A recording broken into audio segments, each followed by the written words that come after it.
皆さんこんにちは、アンリです。今日は AI エージェントが企業の机の上に常駐する時代に入った攻めと守りの両方が同じ48時間で動いた話を AI に詳しくない方にもわかるようにお伝えします。2026年5月11日から12日にかけて世界の AI 業界はこれまでとは違う段階に踏み込みました。それはもう AI モデルが何位かを競う時代ではなくなり、その AI モデルを企業のどの机にどの形で座らせるか、つまり配置と運用を競う時代へ移ったということです。そして同じ48時間にその配置されつつある AI を悪用しようとする側と監視防衛しようとする側も同時に動きを見せました。今日はこの攻めと守りの同時加速を5つのセクションに分けて整理していきます。セクション1はオープン AI の新会社設立。セクション2は人材の囲い込み。セクション3は AI サイバー攻撃の実践投入。セクション4は防衛側の3発同時。そして最後に日本の視聴者の皆さんへの3つの示唆をお話しします。それではまずセクション1、オープン AI の新会社設立から見ていきましょう。2026年5月11日、オープン AI はオープン AI デプロイメントカンパニー、日本語にすればオープン AI 実装会社という新しい会社を40億ドル、日本円にしておよそ6000億円規模で立ち上げると発表しました。これは開発元のオープン AI 本体ではなく、企業に対して AI エージェントを実装し常駐させることだけを専門にする別法人です。注目すべきは TPG、アドベント、ベイン、ブルックフィールドなど世界の名だたるプライベートエクイティ、コンサルティングファーム、システムインテグレーター合わせて19社と共同で設立したという点です。さらにアクシオスの報道によれば、この新会社のサブ取引、つまり関連株式売買での評価額はすでに140億ドル、日本円で約2兆円に達したとされています。設立直後の会社がすでに2兆円規模の評価を受けている、これは異例の数字です。オープン AI 自身の公式投稿は X 上で6700件以上のいいねを集めました。市場の受け止めも AI モデル開発競争はそろそろ決着がついた。これからはどう企業に組み込むかの競争だというメッセージとして読まれています。続いてセクション2、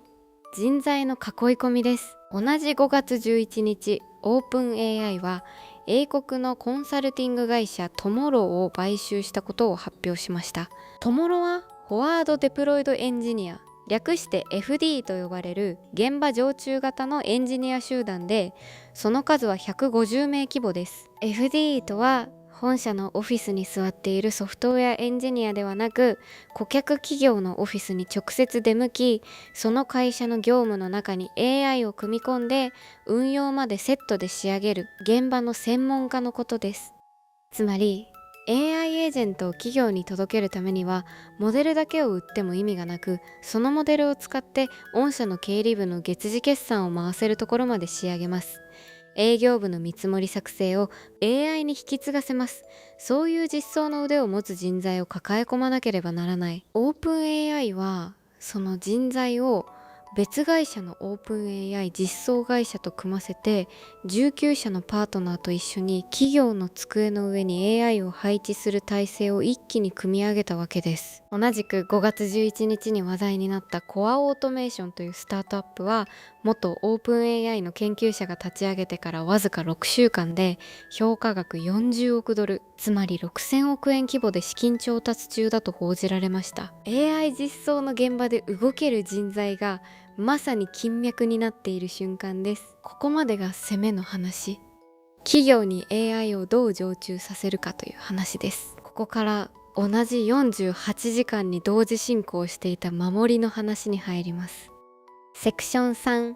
AI サイバー攻撃の実践投入です。5月11日、Google の脅威インテリジェンスグループは AI が生成したゼロデイ脆弱性が現実の攻撃に投入された世界初のケースを阻止したと発表しました。ゼロデイ脆弱性というのはソフトウェアの開発元すら気づいていない、まだ修正パッチが出ていない欠陥のことで、攻撃者にとっては最強の武器です。事件の概要はこうです。ある犯罪組織が大規模言語モデルを使ってウェブ管理ツールの未公開の脆弱性とその攻撃コードを自動で作り出し、2段階認証、つまりパスワードに加えて使うあのワンタイムコードの仕組みを財界しようとしました。 Google はこの動きを大量被害が出る直前で阻止しました。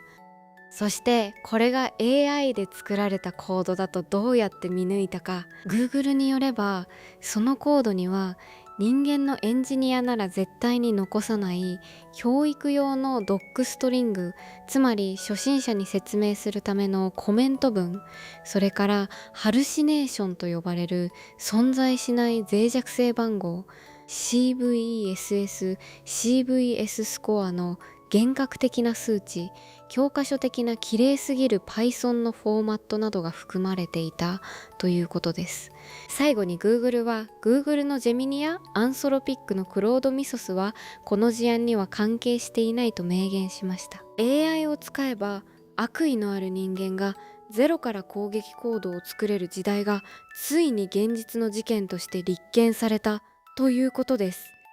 そしてセクション4、防衛側の3発同時です。同じ5月11日、オープン AI はデイブレイクというツールを発表しました。これはオープン AI のモデルとコードを書く AI コーデックスを活用したサイバー防衛とソフトウェアセキュリティ向けのフロンティア AI ツールです。攻撃側に AI が使われるなら防衛側も AI で対抗するという分かりやすい構図です。そして5月12日、つまり今日、マイクロソフトは Windows 11の May 2026アップデート2026年5月配信のアップデートを公開しました。このアップデートには新しい AI エージェント監視 API が組み込まれており、Windows のタスクバーから今動いている AI エージェントが何をしているか、つまりどのファイルを開いた、どこに通信した、何を書こうとしたかを見えるようにする機能がプレビュー段階で追加されました。これは OS、つまり基本ソフトのレベルでエージェント化姿勢を標準化する初めての動きです。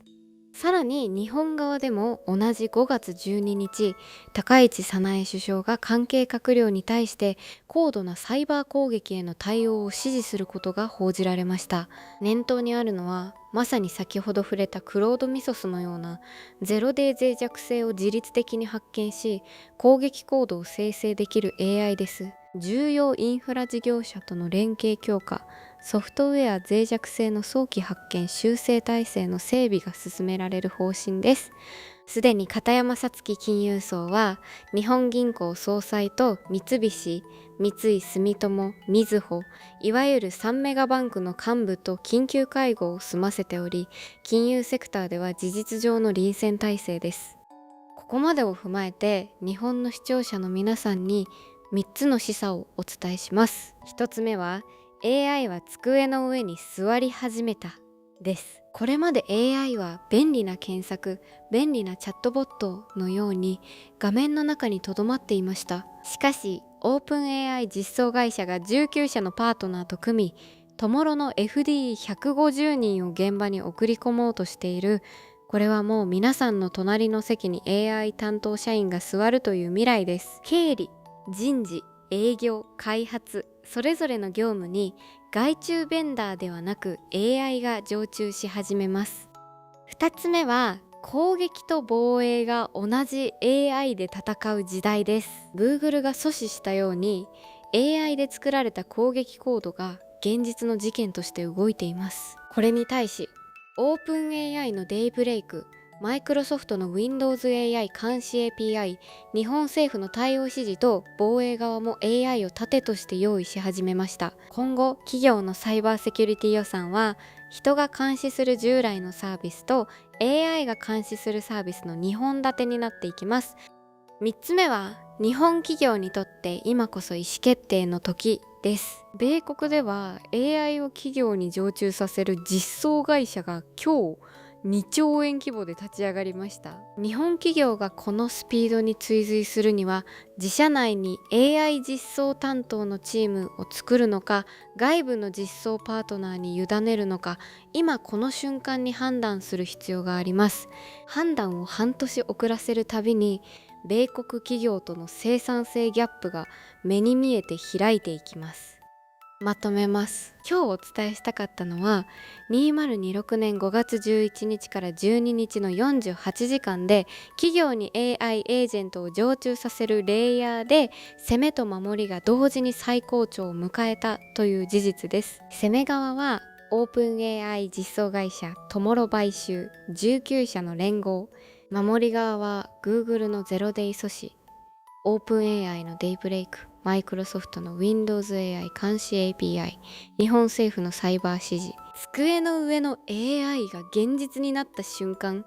その机の上で攻防の戦いも同時に始まっています。今日のニュースでこれは気になると思ったトピックがあれば、ぜひコメント欄で教えてください。皆さんの関心が高いテーマは次の動画で深掘りしていきます。チャンネル登録と通知ベルをオンにしていただければ、毎日の AI ニュースを見逃さずチェックできますよ。それでは